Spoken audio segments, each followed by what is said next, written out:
watching Slime Recap.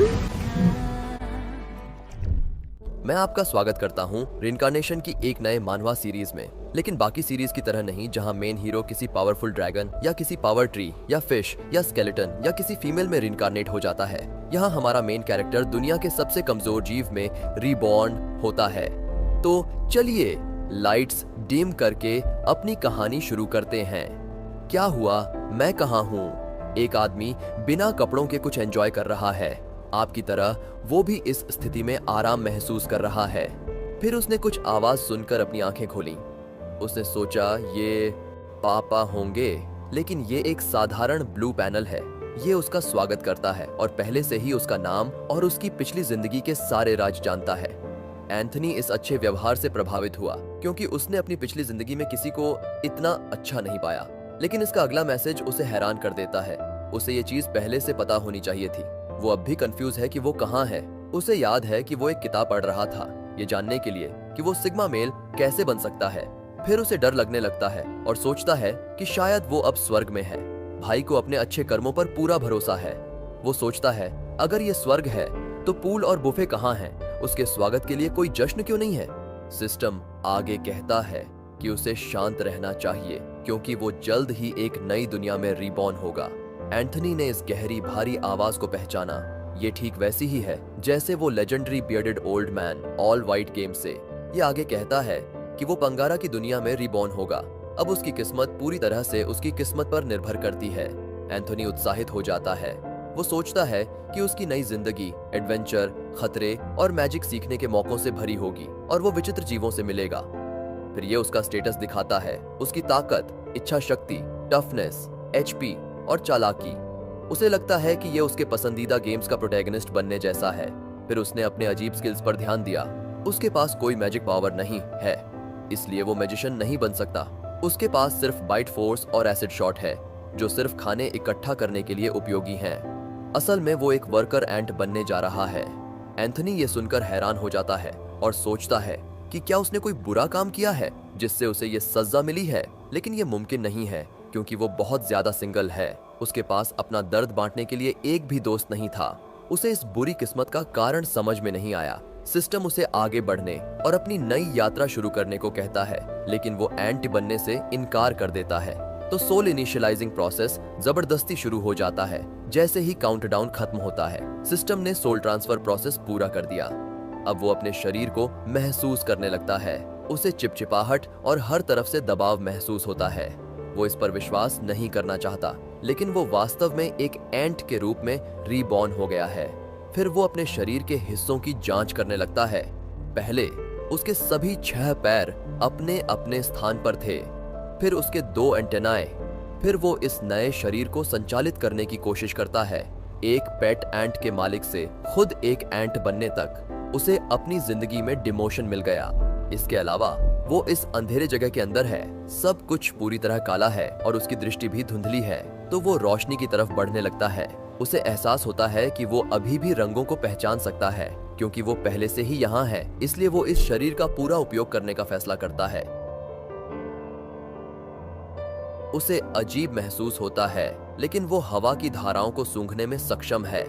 उसने अपने घर का नक्शा तैयार कर लिया, लेकिन उसे कहीं भी फेरोमोन्स की गंध नहीं मिली। फिर उसने अपने साथियों के बारे में सोचा क्योंकि वो इस जिंदगी में भी सिंगल नहीं रहना चाहता।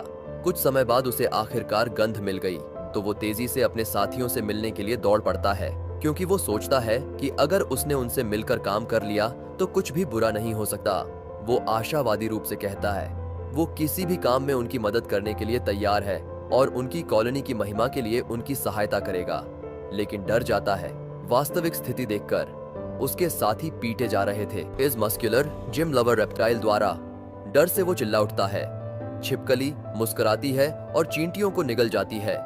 वो बस यहाँ अपना प्रोटीन इंटेक पूरा करने आया है, लेकिन एंथनी इस चीज को स्वीकार नहीं करना चाहता। वो बस प्रार्थना करता है कि ये मस्कुलर आदमी उसे नोटिस न करे। वो सोचता है एक सिंगल एंट के रूप में वो क्या कर सकता है।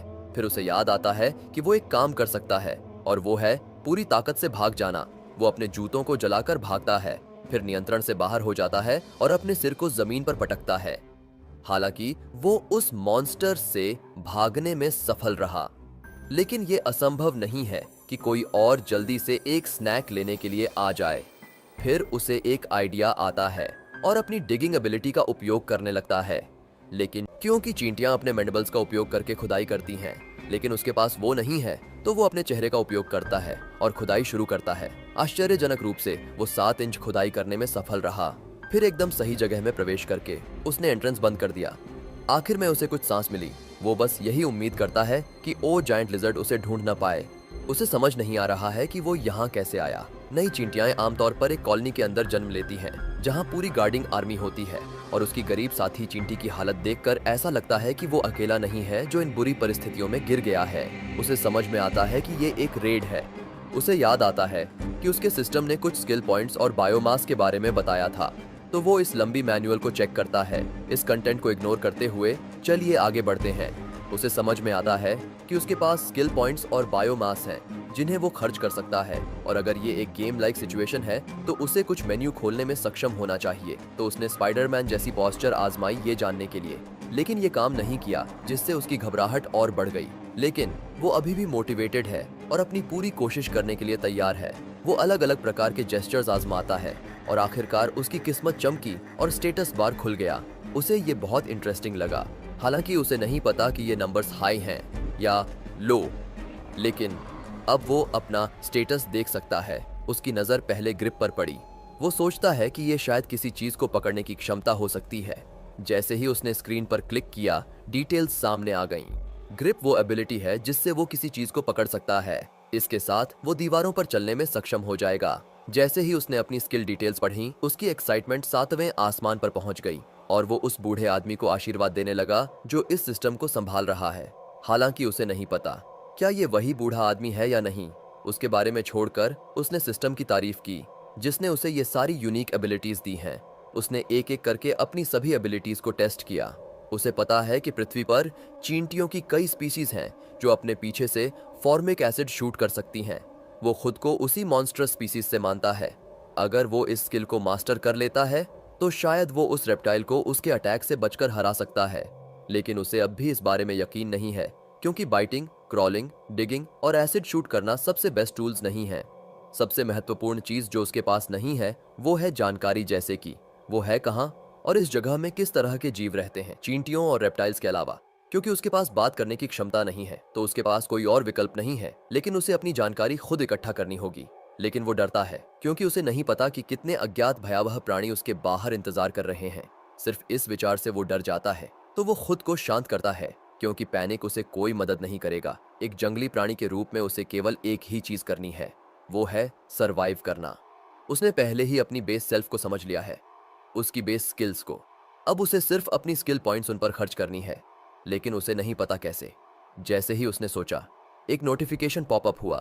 उससे पूछ रहा है कि क्या वो अपनी स्किल पॉइंट्स खर्च करना चाहता है। इसके पॉजिटिव बिहेवियर के कारण वो अपने सिस्टम से और भी ज्यादा प्यार करने लगा। उसके पास केवल एक ही स्किल पॉइंट और साथ ही बायोमास भी है। सिस्टम उससे पूछता है कि क्या वो कोई नई स्किल अनलॉक करना चाहता है या पुरानी स्किल को अपग्रेड करना चाहता है। और बायोमास उसके शरीर के एवोल्यूशन के लिए खर्च किया जा सकता है। कई स्किल्स खरीदने के लिए उपलब्ध हैं, जो उसके लिए किसी एक को चुनना मुश्किल बना देता है। फिर उसने बायोमास अपग्रेडेशन की जांच की। एक पल के लिए सोचने के बाद आखिरकार उसने अपना चुनाव कर लिया। अपने स्किल पॉइंट का उपयोग करके उसने स्टेल्थ एबिलिटी खरीदी और उसने अपनी बायोमास को अपनी आंखों पर खर्च किया। सिस्टम ने उसके आदेश की पुष्टि की। जैसे ही 2 स्टेप वेरिफिकेशन पूरी हुई, उसकी आंखों में एक लौ जल गई और उसकी आंखें जलने लगीं। वो दर्द से चिल्लाने लगा और जमीन पर लौटने लगा, लेकिन वो इस दर्द को बुरा सौदा नहीं मानता, क्योंकि किसी की दृष्टि में सुधार करना हमेशा के लिए लग जाता है, उसी परिणाम को प्राप्त करने के लिए। अब जब उसने काउंटर मेजर्स हासिल कर ली हैं, वो अपनी एक्सप्लोरेशन जारी रखता है। उसके आसपास सब कुछ साफ है, वहाँ धूल का कोई निशान नहीं है या सड़क पर रैपर्स भी नहीं है। फिर वो 2 रास्तों के किनारे आ गया। जहाँ दाएं वाले में उस जानवर ने उसके साथी को खा लिया था, तो वो वहाँ नहीं जाएगा, इसलिए उसने बाएं गुफा को चुना। फिर वो रेंगता है और इस ट्रैकिंग यात्रा का आनंद लेता है। वो रेंगता है और चढ़ता है और अपने नए शरीर के पूरी तरह से अभ्यस्त हो जाता है। अपनी नई आंखों के साथ वो थोड़ा बेहतर देख पाता है। वो नहीं समझता ये ट्विस्टिंग वेन्स जैसी नीली रोशनी क्या है, वो ये भी देख सकता है उसके शरीर के साथ क्या हो रहा है। समय के साथ एक नवजात चींटी का सॉफ्ट व्हाइट एक्सोस्केलेटन समय के साथ कठोर हो जाएगा। जैसे ही वो छेद से बाहर निकलता है, चमकदार रोशनी के कारण उसे देखना मुश्किल हो रहा है। यहाँ एक भूमिगत जल प्रवाह है और इस छोटी चींटी के लिए यह विशाल है। लेकिन फिर वो डर गया नजदीकी राक्षसों को देखने के बाद, क्योंकि वह यहाँ सबसे कमजोर प्राणी है। उसकी स्टेल्थ स्किल के साथ वो अधिक समय तक नहीं टिक पाएगा। दृष्टि के मामले में खराब दृष्टि होना वास्तव में पेट में दर्द के समान है, क्योंकि वह इंसान की दृष्टि का आदी हो गया है। इसलिए उसके लिए यह बहुत असहज था। इसलिए उसने अपनी दृष्टि को संशोधित किया। जहां तक स्टेल्थ एबिलिटी चुनने का सवाल है, चूंकि चींटियां एक ग्रुप में काम करने वाली स्पीशीज हैं, इसलिए उनके लिए किसी भी खतरे की स्थिति में छिपना असंभव है। इसलिए उसने इस तरह की स्थिति से अपनी जान बचाने के लिए स्टेल्थ को चुना। एक पल के बाद उसकी त्वचा पूरी तरह से लाल हो जाती है।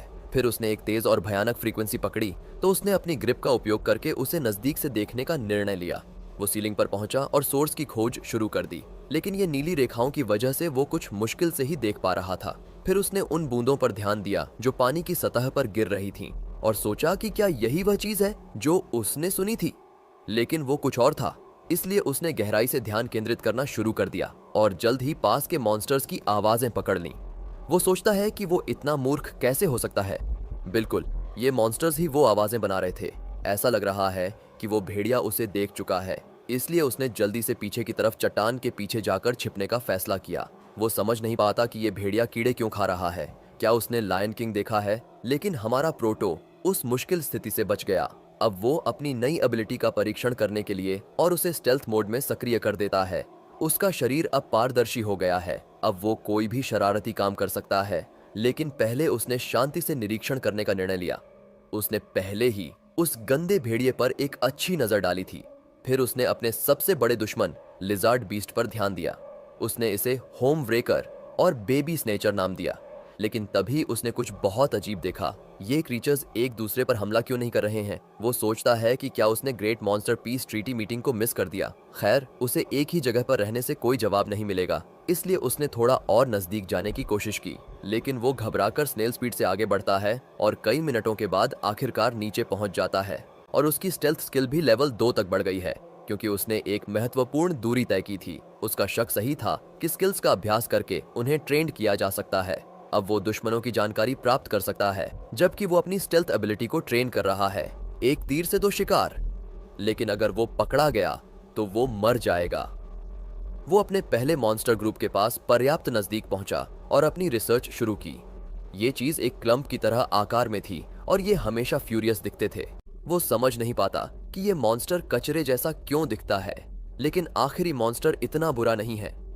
इस मॉन्स्टर की सबसे खतरनाक चीज इसकी स्पाइक्स हैं। एंथोनी जानता है कि इन भयानक प्राणियों में से हर एक संभावित बायोमास की फसल है, और ये उसके लिए एडिशनल ईएक्सपी के अलावा कुछ नहीं है।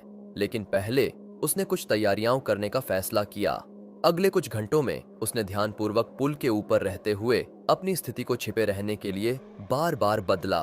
उसने देखा कि ये क्रीचर्स कैसे चलते हैं, और नहीं, जहां क्रीचर्स उसके बाद गए वहां का विवरण।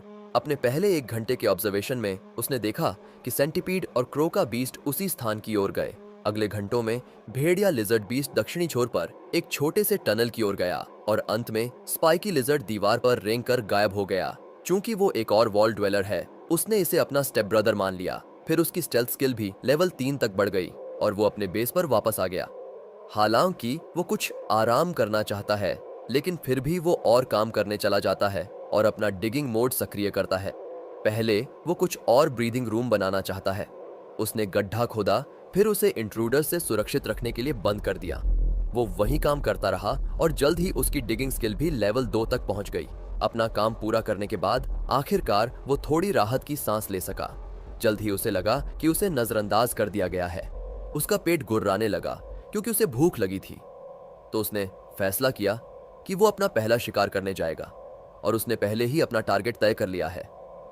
कुछ समय के बाद वो गुफा में वापस आया और उसे बहुत भूख लगी है। उसका खाली पेट लगातार शोर मचा रहा था। उसने अपने पिछले जीवन में खाई गई सभी स्वादिष्ट चीजों को याद किया। वो जल्द ही फिर से होश में आ गया। आखिरी चीज जो उसने देखी थी वो वॉल लिजर्ड थी, लेकिन उसने इसे एक रसदार मांस के टुकड़े के रूप में देखा, जबकि सेंटीपीड उसे नूडल के गुच्छे की तरह लग रहा था। उसे इस समस्या का समाधान करना होगा, इससे पहले कि वो अनजाने में किसी रैंडम बीस्ट को चबा डाले और उनसे खुद को मरवा डाले। उसने अपने अगले मूव की तैयारी में बहुत समय बिता दिया, लेकिन अब उसका पेट उसकी राह में आ रहा है।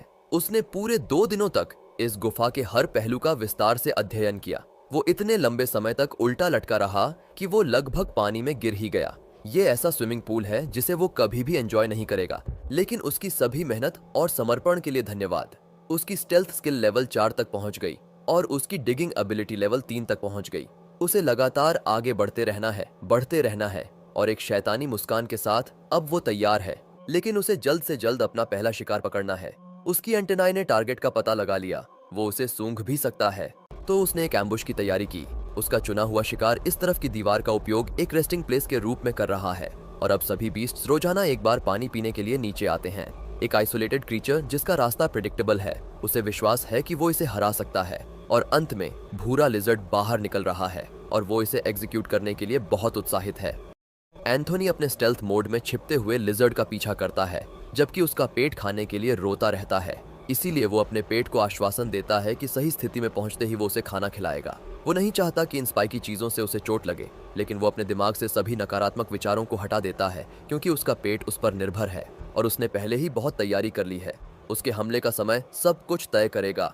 फिर वो कूदता है, फिर अपनी एसिड को शूट करता है और लिजर्ड की एक टांग पर हिट करता है। रेप्टाइल नीचे गिर जाता है, जबकि एंथनी फेज 2 के लिए आगे बढ़ता है। रेप्टाइल गुस्से से एंथनी की तरफ देखता है, लेकिन एंथनी अब बहुत कॉन्फिडेंट है क्योंकि उसने उसे पहले ही अपंग कर दिया है और उसकी ग्रिप स्किल अब लेवल 3 पर है, इसलिए दीवार पर वो उसके सामने कोई मुकाबला नहीं है। एंथनी लिजर्ड का मजाक उड़ाता रहता है। वो कहता है कि वो हल्का है, जबकि लिजर्ड मोटा और धीमा है।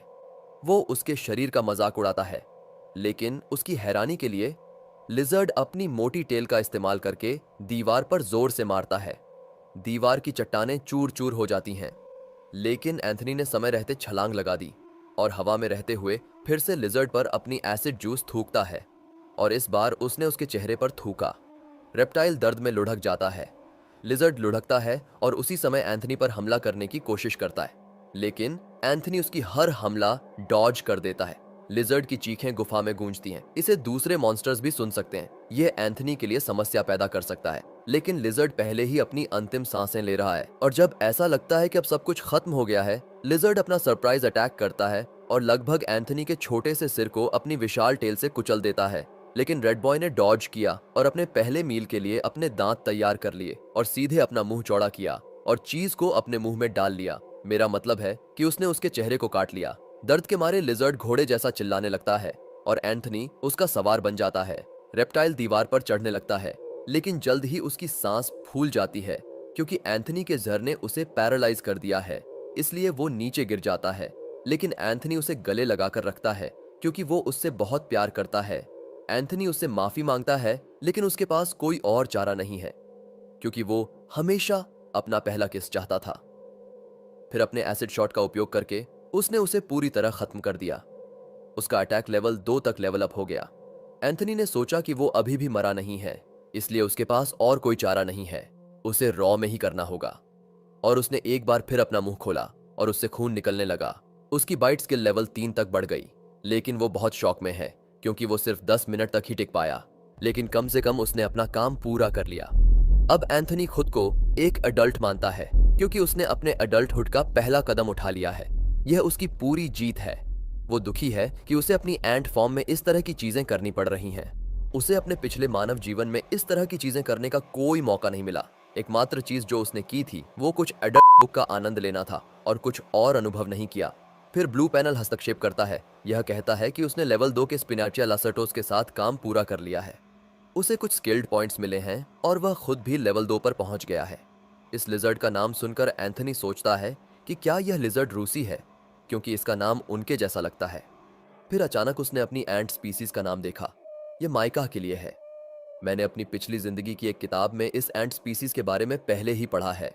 माइका वुड एंट्स का लैटिन नाम है। अगर हर क्रीचर का लैटिन नाम है तो उसका पूर्व ज्ञान काम आ सकता है। अचानक वो खुद को एक सेज जैसा महसूस करने लगता है। इसके अलावा उसने 3 जीवन पाठ सीखे हैं। पहला, वो मॉन्स्टर के पीछे गोली मारकर अनुभव प्राप्त कर सकता है। दूसरा, जब वो लेवल अप करता है तो एक नया स्किल पॉइंट कमा सकता है। और तीसरा, चूंकि ये लिजर्ड लेवल 2 का मॉन्स्टर था तो दो संभावनाएं हैं, या तो वो लेवल 2 पैदा हुआ था या उसने एक बार लेवल अप किया था। फिर उसे सबसे महत्वपूर्ण बात याद आती है। यहाँ आने का कारण वो है खाना। तो वो उसे खाना शुरू कर देता है जब तक कि उसके पीछे एक भी शिट नहीं बचता। हालांकि एंथनी खाने के लिए आभारी है, लेकिन उसका स्वाद बिना नहाए हुए फिश जैसा है। वह इस स्वाद को अपने स्टमक में बमुश्किल ही सहन कर पाता है। फिर से सिस्टम उसे सूचित करता है कि उसने एक और बायोमास सोर्स प्राप्त कर लिया है। एंथनी इतना भरा हुआ महसूस करता है कि वह पूरे हफ्ते बिना खाए रह सकता है। अजीब स्वाद के बावजूद उसे एक स्किल और बायोमास पॉइंट प्राप्त करके खुशी मिलती है, एक साधारण सी खुशी उसके जैसे प्राणी के लिए। भूख मिटाने के बाद वह चुपचाप वहां से निकल जाता है। कुछ ही समय बाद बीस्ट्स फिर से पूल के पास इकट्ठा हो जाते हैं। उन्हें यह भी पता नहीं चलता कि उनके राइवल्स में से एक गायब हो चुका है। कुछ मिनटों के बाद एंथनी उस पूल के क्षेत्र से बाहर निकल जाता है और वह अपने रिवॉर्ड को कुछ नए स्किल्स पर खर्च करने के लिए तैयार है। फिर वह एक बार फिर से अपनी स्टेटस बार खोलता है, यह सोचते हुए कि इस टास्क की वजह से उसने कितनी अच्छी ग्रोथ की है। इस दुर्भाग्यपूर्ण जीवन में वह सभी बाधाओं के खिलाफ जीवित रहने में सक्षम रहा। उसकी इंट्रोवर्ट आदतें फिर से वापस आने लगती हैं, लेकिन वह अपने माइंड को क्लियर करता है क्योंकि वह फिर से अपने दिन हेंटाई पर नहीं बिताना चाहता। वह सोचता है कि क्या इस दुनिया में कोई एंट हेंटाई है। मजाक से हटकर वह सोचता है कि इस बार वह अपने बायोमास पॉइंट्स कहां खर्च करेगा। लेकिन फिर बिना ज्यादा सोचे समझे वह अपनी आंखों को इवॉल्व करने का फैसला करता है। सिस्टम पूछता है कि क्या वह सच में अपनी आंखों पर यह पॉइंट्स खर्च करना चाहता है। एंथनी जल्दी से उसे ऑर्डर करता है कि ऐसा कर दो। कुछ पल के दर्द और सफरिंग के बाद, हालांकि उसे यह पेन पसंद नहीं है, लेकिन एचडी क्वालिटी में उन चीजों को देखने के लिए उसने इस इंटेंस पेन को सहन कर लिया। लेकिन उसकी नजर अभी भी एवरेज ह्यूमन आईसाइट से कहीं पीछे है। फिर भी उसे अब इससे मैनेज करना होगा। अब उसे अपने स्किल पॉइंट को खर्च करना है और उसके माइंड में पहले से ही एक स्किल है। वह स्किल है टनल सेंस। वह इसे सीखकर खुद को और अधिक सिक्योर महसूस करेगा। इस स्किल से वह उन क्षेत्रों का पता लगा सकेगा जहां वह भविष्य में जीवित रह सकेगा। टनल सेंस उसे एसेंशियली उसकी रेंज को ब्रॉड करने में मदद करेगा और उसे सुरक्षित उसके गंतव्य तक पहुंचने में सक्षम बनाएगा। फिर से सिस्टम पूछता है कि क्या वह सच में इस स्किल को सीखना चाहता है। चेहरे पर एक शरारती मुस्कान के साथ वह कहता है, हाँ। स्किल डाउनलोड करने की फीलिंग पूरी तरह से बॉडी मॉडिफिकेशन प्रोसेस से अलग होती है।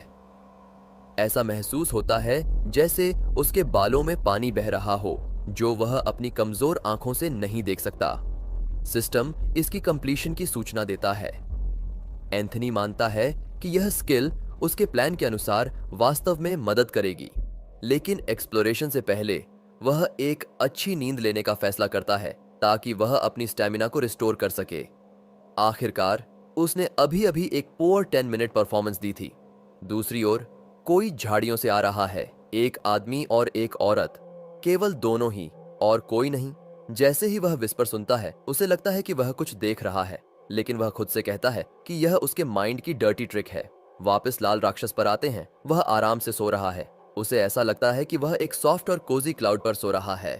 बस जब वह इस चीज का आनंद ले रहा होता है तो क्लाउड पलट जाता है और उसके साथ एक कॉमन ड्रीम ट्रॉमा होता है। वह अपने बेड से गिर जाता है और फिर से अपना सिर जमीन पर पटक लेता है। उसे इसकी उम्मीद नहीं थी और वह फिर से मोटिवेशन के साथ उठ खड़ा होता है, इन गुफाओं की खोज के लिए तैयार। द ग्रेट लियोनार्डो दे एंची अब अपने अगले शिकार की तलाश में है, लेकिन उससे पहले वह मुस्कुराता है और कुछ ट्राई करने का फैसला करता है। फिर से वह हर स्पाइडरमैन पोस्चर का उपयोग करता है और अपनी मेन्यू बार खोलने की कोशिश करता है, लेकिन यह फेल हो जाता है। फिर वह खुल जा सिम सिम कहता है मेन्यू बार खोलने के लिए, लेकिन फिर भी फेल हो जाता है। उसने वास्तव में उम्मीद की थी कि यह काम करेगा। वह वास्तव में इंफॉर्मेशन बार खोलने की कोशिश कर रहा है, लेकिन फिर वह ओवरथिंकिंग से खुद को रोकता है और फिर वह फ्लिप करता है और आयरन मैन पोज देता है और कहता है एवेंजर्स असेंबल। इंफॉर्मेशन बार खुल जाती है। वह उत्साहित हो जाता है क्योंकि उसे पता था कि गांडाल्फ आयरन मैन का फैन है। यह लिजर्ड स्पानेट्टा लेटरटॉस का मतलब थॉर्न लिजर्ड होता है और इसकी स्पाइन्स में वेनम होता है, लेकिन यह थोड़ी जानकारी उसे निराश करती है। लेकिन यही एक बेसिक प्रोफाइल के बारे में सच्चाई है। उसने सोचा था कि वह इंफॉर्मेशन बार से अधिक जानकारी प्राप्त कर सकता है, लेकिन वह नहीं कर सकता। उसने सोचा था कि वह अन्य मॉन्स्टर्स के बारे में भी जानकारी प्राप्त कर सकता है, लेकिन उसके पास कोई और विकल्प नहीं है सिवाय इसके कि पहले उन्हें शिकार किया जाए। इसलिए वह और अधिक जानकारी एकत्र करने के लिए तैयार हो जाता है। एक और दिन और एक और मॉन्स्टर उसका अगला शिकार बनने के लिए तैयार है। उसने सेंटीपीड्स पर ध्यान दिया और वे बहुत भद्दे हैं, लेकिन जब उसने उन्हें अपनी अल्ट्रा मैक्स प्रो आई से देखा तो वे अब भी भद्दे ही दिखे, लेकिन पूल का पानी पहले से थोड़ा ज्यादा चमक रहा है। फिर उसके दिमाग में एक विचार आता है। वह यहाँ कई दिनों से है, लेकिन उसे अभी तक पानी की प्यास महसूस नहीं हुई, चाहे वह खाना खाए या अपना पिछवाड़ा रगड़े। वह सोचता है कि क्या यह इन राक्षसों की वजह से है, लेकिन वह भी उनके जैसा ही एक राक्षस है, तो फिर उन्हें प्यास क्यों लगती है जबकि उसे नहीं। इसके पीछे जरूर कोई कारण होना चाहिए, इसलिए वह इस रहस्यमय पानी की जांच करने का फैसला करता है। धीरे धीरे बिना किसी शोर के वह इन सेंटीपीड्स से बचते हुए नीचे की ओर बढ़ता है। वह सोचता है कि पहले की तुलना में यहाँ और भी ज्यादा राक्षस हैं और सभी छिपकली की तरह दिखते हैं। फिर एक भेड़िया उस पर नजर डालता है, लेकिन भेड़िया आगे कोई कदम नहीं उठाता। इससे एंथनी भ्रमित हो जाता है और पीछे मुड़कर देखता है कि सेंटीपीड्स ने उसका रास्ता रोक दिया है। वह बेहद डर जाता है। भले ही वे बहुत ही खतरनाक दिखते हैं और किसी भी समय उसे मार सकते हैं, लेकिन उन्होंने उसे छुआ तक नहीं। एंथनी ने पहले से ही ऐसी बातों की उम्मीद की थी। उसकी थ्योरी के अनुसार भले ही ये प्रतिद्वंदी जानवर एक दूसरे से मिलते हों, वे कभी हमला नहीं करते। झील की सीमा के बाहर कई संघर्ष होते हैं, लेकिन झील के पास कुछ नहीं होता। इस पानी के स्रोत में जरूर कुछ खास बात है और वह नहीं सोचता कि राक्षसों के अजीब व्यवहार का कारण सिर्फ पानी की अधिकता है। पानी को देखने के बाद भी वह कुछ समझ नहीं पाता और वह इस पानी को किसी लैब में टेस्ट भी नहीं कर सकता। भले ही वह इसे पीना नहीं चाहता, लेकिन फिर भी वह मजबूर होकर अपना मुंह पानी में डालता है। लेकिन जैसे ही उसकी जीभ पानी को छूती है, उसे जलन महसूस होती है। वह सोचता है कि क्या यह हाइड्रोक्लोरिक एसिड है। उसे समझ नहीं आता कि ये प्राणी इस दर्दनाक जलते हुए मौत के पानी को पीने क्यों आते हैं। उसे समझ नहीं आता कि उनके साथ क्या गलत है, लेकिन फिर वह कुछ और अजीब देखता है। इस जलन के अलावा उसके स्वास्थ्य में कोई बदलाव नहीं हुआ। उसने सोचा था कि इस पानी को पीने के बाद कुछ होगा, क्योंकि ये सभी राक्षस इस पानी के तालाब को लेकर इतने जुनूनी हैं, लेकिन कुछ नहीं हुआ। फिर वह चुपचाप लौटने लगता है, क्योंकि उसने जो करना था वह कर चुका है। लेकिन इससे पहले कि वह खुद को रोक सके, वह एक और घूंट लेने जाता है और इस बार उसने एक बड़ा घूंट लिया, जिससे उसे जमीन पर दर्द में लौटना पड़ा। जब तक उसने अपने शरीर से सारा पानी निकाल नहीं दिया, उसने कसम खाई कि वह इस चीज को फिर कभी नहीं आजमाएगा। अब जब उसने इस रहस्यमय तालाब की जांच कर ली है, तो वह इस गुफा का पता लगाने जाता है और एक नक्शा बनाना शुरू करता है। उसे सबसे घनी रोशनी वाली जगह की ओर बढ़ना है। फिर उसे किसी अन्य प्रकार के प्राणी की गंध महसूस होती है। फिर अचानक उसे एहसास होता है और वह सोचता है कि क्या यह वही है जो वह सोच रहा है। कुछ सीढ़ियां मिलने के बाद वह उनकी ओर बढ़ने लगता है। उसे अपनी आंखों पर विश्वास नहीं होता। यह उसके लिए मानव अस्तित्व का पहला प्रमाण है। वह इस दुनिया के मनुष्यों को देखने के लिए उत्साहित हो जाता है, चाहे वह इस दुनिया के मनुष्यों को देख सके, चाहे वह कुछ बौने या परियों को देख सके। लेकिन उसे समझ नहीं आता कि उन्होंने इस गुफा के अंदर एक सीढ़ी क्यों बनाई है। लेकिन वह खुद को एक आत्मव्याख्यात्मक उत्तर देता है। उसकी थ्योरी के अनुसार यह एक अक्सर उपयोग होने वाला सुरंग है, इसलिए उन्होंने इसे यात्रा करने के लिए और अधिक सुविधाजनक बना दिया है, जिसका मतलब है कि यहाँ और भी सीढ़ियां हो सकती हैं। सीढ़ियों का पालन करते हुए वह सोचता है कि वह सतह तक भी पहुंच सकता है। वह चलते रहता है और उसे और भी सीढ़ियां मिलती हैं। सीढ़ियों का पालन करते हुए वह अपनी ऊंचाई मापने लगता है, क्योंकि सीढ़ियां आमतौर पर मनुष्यों के 1 फुट के आकार की होती हैं। बहुत सारे गणना और बहुत सारे गणितीय सूत्रों का उपयोग करने के बाद उसे परिणाम मिलता है कि वह मनुष्यों की तुलना में बहुत छोटा है, शायद उनके घुटनों के आकार का। तो सभी अंदर के राक्षस जो इतने बड़े और खतरनाक दिखते हैं, वास्तव में बहुत छोटे होने चाहिए। उसने समझा कि ये सभी राक्षस आसान खेल स्तर पर हैं। फिर वह डर जाता है। अगर वे राक्षस कमजोर माने जाते हैं, तो उसे यहाँ अपनी उपस्थिति पर विचार करने की आवश्यकता नहीं है। जितना गहरा काल कोठरी जाता है, उतना ही खतरनाक राक्षस आता है। इसलिए उसने अपनी मौत की ओर न जाने का फैसला किया। इसलिए वह इस सीढ़ी से वापस लौट गया।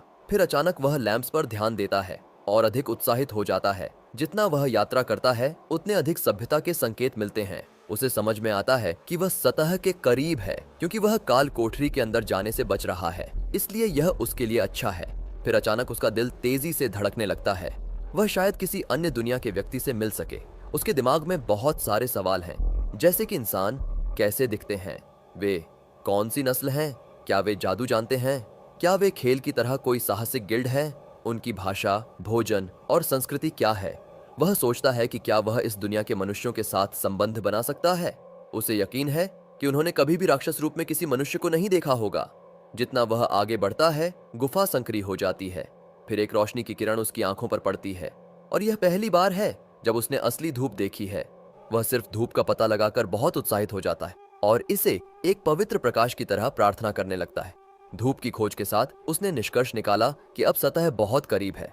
जैसे ही वह सबसे उज्जवल क्षेत्र का पता लगाता है और अधिक मानव निर्माण खोजने के लिए आगे बढ़ता है और सोचता है कि क्या यह एक गार्ड रूम है, अचानक उसने एक चमकदार लाल रोशनी देखी, लेकिन वह हिल रही है और अंत में उसके सामने कुछ असली इंसान दिखाई देते हैं। वो आखिरकार वो देख ही लेता है जो वो चाहता था। फिर उसकी नजर उस रेड क्रिस्टल पर पड़ती है जो पहले वाली रेड लाइट छोड़ रहा था। उसे समझ आता है कि ये लोग इसी से मॉन्स्टर्स को डिटेक्ट करते हैं। अचानक से वो आदमी कुछ स्पेल चांट करने लगता है। So this is the magic of this world, Anthony ने सोचा। रियल मैजिक देखकर वो बहुत एक्साइटेड हो गया, जैसे हर इसेकाई लवर का सपना होता है। वो सोचने लगा कि क्या ये लोग उसे भी सिखा सकते हैं। तभी उस आदमी ने अपनी हाथ एंथोनी की तरफ पॉइंट किया। तभी एंथोनी ने नोटिस किया कि रेड क्रिस्टल और भी ज्यादा ग्लो करने लगा। ये सिग्नल दे रहा था कि कोई मॉन्स्टर पास में है। थोड़ी देर सोचने के बाद उसे फाइनली समझ आया और वो डर के मारे सन्न रह गया। जबकि वो शॉक में था, वो एडवेंचरर्स खुद को प्रिपेयर करने लगे एंथोनी को स्ले करने के लिए। इसीलिए एंथोनी ने अपनी जान बचाने के लिए दौड़ लगा दी। वो अपनी पूरी ताकत से दौड़ता रहा। उसे समझ नहीं आया कि ये ह्यूमंस उस पर मर्सी क्यों नहीं दिखा रहे। वो सोच रहा था, ये लोग इतने क्यूट से क्रीचर को क्यों मारना चाहते हैं। आखिर वो तो बस एक एंट है। उधर से कई फायरबॉल्स उसकी तरफ शूट की गईं, लेकिन एंथोनी घबराते हुए अपनी बॉडी को तेजी से मूव करता और रॉक्स और पिलर्स की आड़ लेकर हर एक फायरबॉल को डॉज कर रहा था। तभी एक एरो उसके मैनहुड के पास से निकल गया, जिससे उसकी स्पाइन डर के मारे कांप उठी। उसे अर्जेंटली कोई डिस्ट्रैक्शन चाहिए था ताकि वो यहां से जिंदा बाहर निकल सके। डर के मारे उसने एस्केप रूट को सही से लोकेट नहीं किया। वो एक के बाद एक गेट सर्च करता रहा, लेकिन फाइनली उसे अपनी राउट की स्मेल मिल गई। ह्यूमंस को डिस्ट्रैक्ट करने के लिए उसने अपनी रियर से वेनम शूट किया और तभी एक शार्प एरो उसके रियर को छूते हुए निकल गया। वो जमीन पर गिर पड़ा, थोड़ी डिसअपॉइंटमेंट के साथ, क्योंकि उसने सोचा था कि ह्यूमंस के साथ उसकी अच्छी रिलेशनशिप बनेगी। उधर एंथोनी अभी भी फायरबॉल से बचते हुए नैरो पार्ट की ओर भागा और खुद को रॉक से टकरा लिया। जैसे ही वो नैरोवर जगह पहुंचा, उसे पता था कि ह्यूमंस अब उसका पीछा नहीं कर पाएंगे। अब वो अपनी स्टूपिडिटी को कोसने लगा। आखिर वो अब ह्यूमन नहीं रहा, बल्कि 1 मीटर लंबा मॉन्स्टर एंट बन चुका था। आगे बढ़ते हुए उसे सिमिलर हिसिंग साउंड सुनाई दी। उसे डर लगने लगा, क्योंकि अगर वो आगे बढ़ा तो उसे उस नूडल बीस्ट से सामना करना पड़ेगा। अब उसे चुनना था, ये ह्यूमंस या फिर वो सेंटीपीड बीस्ट। तभी ह्यूमंस ने उसे अपनी मॉन्स्टर क्रिस्टल की मदद से लोकेट कर लिया। एंथोनी डर गया और तेजी से आगे बढ़ने लगा। जैसे ही आदमी उसके रियर पर फायरबॉल शूट करने वाला था, एंथोनी किसी तरह उसके रेंज से बाहर निकल गया। अब वो सेंटीपीड के घर की ओर दौड़ने लगा और सोचा कि वो उन्हें स्केपगोट के तौर पर इस्तेमाल करेगा। चूंकि उसकी स्टेल्थ एबिलिटी थी, इसलिए वो उसकी प्रेजेंस डिटेक्ट नहीं कर सकते थे। उसका एसिड शॉट जरूर उन्हें नाराज करेगा।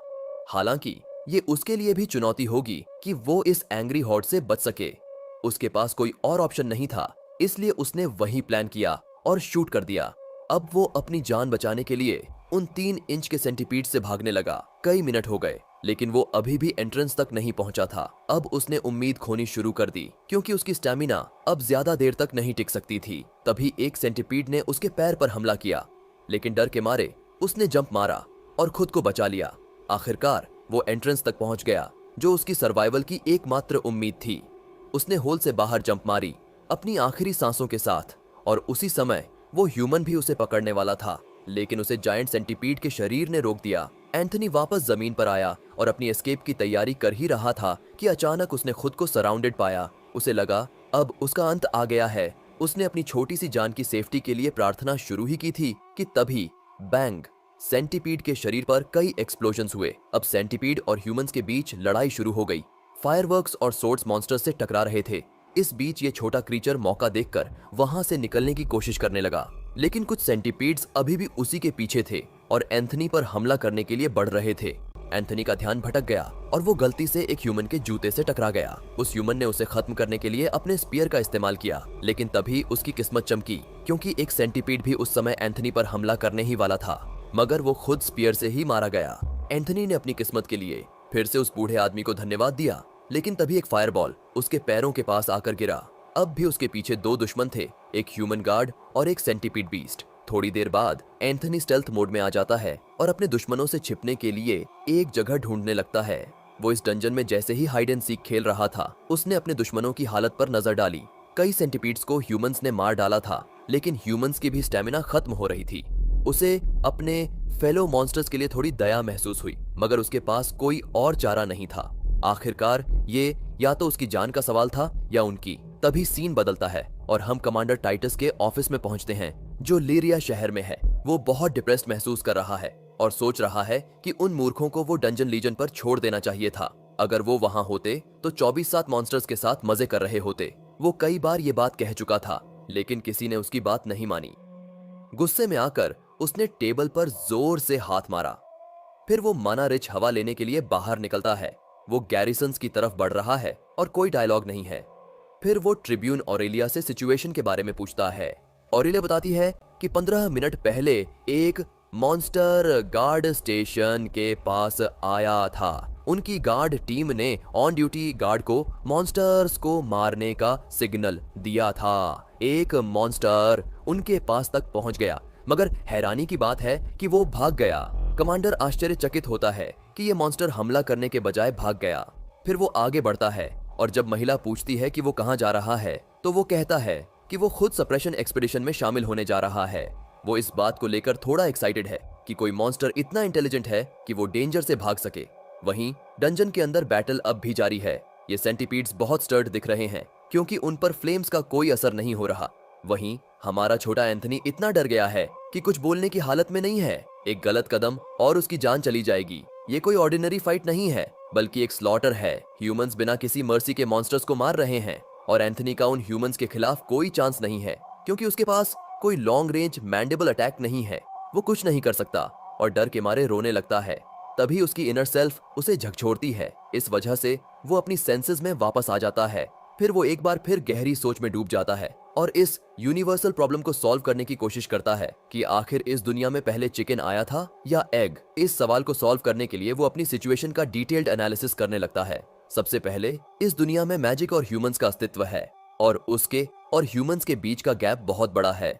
उसने यह भी सीखा है कि उसके होस्ट स्टैट्स कैसे काम करते हैं, जो कि स्टैट्स में सबसे बड़े माने जाते हैं। उसने ध्यान दिया कि स्टोन शेड्स और फायरबॉल्स से टकराने के बाद उसका एचपी घटकर 15 रह गया है, जो उसके टोटल एचपी का आधा है। अब जब उसे ये पता चल गया है, तो वो समझता है कि अब वो कुछ नहीं कर सकता। वो जानता है कि उसका एचपी डैमेज लेने पर कम हो रहा है, इसलिए उसे किसी तरह अपना एचपी रिजेनरेट करने का तरीका खोजना होगा। उसे लगता है कि उसका एचपी समय के साथ रिकवर हो सकता है, या फिर शायद मैन्युअली अपने घावों को ठीक करके। तभी उसकी नजर मरे हुए सेंटीपीड्स पर पड़ती है। एंथनी को एक सुनहरा मौका मिल जाता है। उसके सामने ढेर सारी बायोमास पड़ी है। वो बिना समय गंवाए आगे बढ़ता है और धीरे धीरे उन सेंटीपीड्स को खाने लगता है। धीरे धीरे पूरी सावधानी से एक के बाद एक सेंटीपीड को खत्म कर देता है। कई घंटे बीत जाते हैं और वो अब भी खा रहा है। कुछ लेजेंड्स कहते हैं कि एंथनी अब भी उन सेंटीपीड्स को खा रहा है। अब इस असलियत से आगे बढ़ते हैं। वो अपनी शाही डिश एंजॉय कर रहा था, लेकिन जैसे ही उसने पहला निवाला लिया और उसे निगलकर अपने फूड पाइप में डाला, उसका मूड बिगड़ गया और उसने तुरंत ही ये घिनौनी चीज उगल दी। ये बिल्कुल नूडल्स जैसा टेस्ट नहीं कर रही थी और ये जानवर भी दिखने में भद्दे हैं, तो टेस्ट भी वैसा ही खराब है। हालांकि उसे तुरंत एक बायोमास पॉइंट मिल गया। टेस्ट को भुलाकर उसके लिए अभी बायोमास सबसे जरूरी चीज है। साथ ही उसके सिस्टम पर सेंटीपीड की बेसिक प्रोफाइल भी आ गई। इसका साइंटिफिक नाम उनग्वाइबस स्कोलोपेंद्रांस है, जिसका मतलब है क्लॉ सेंटीपीड। एंथनी को बायोमास मिल चुका था, लेकिन इसे खर्च करने से पहले वो अपने स्टैट्स चेक करता है।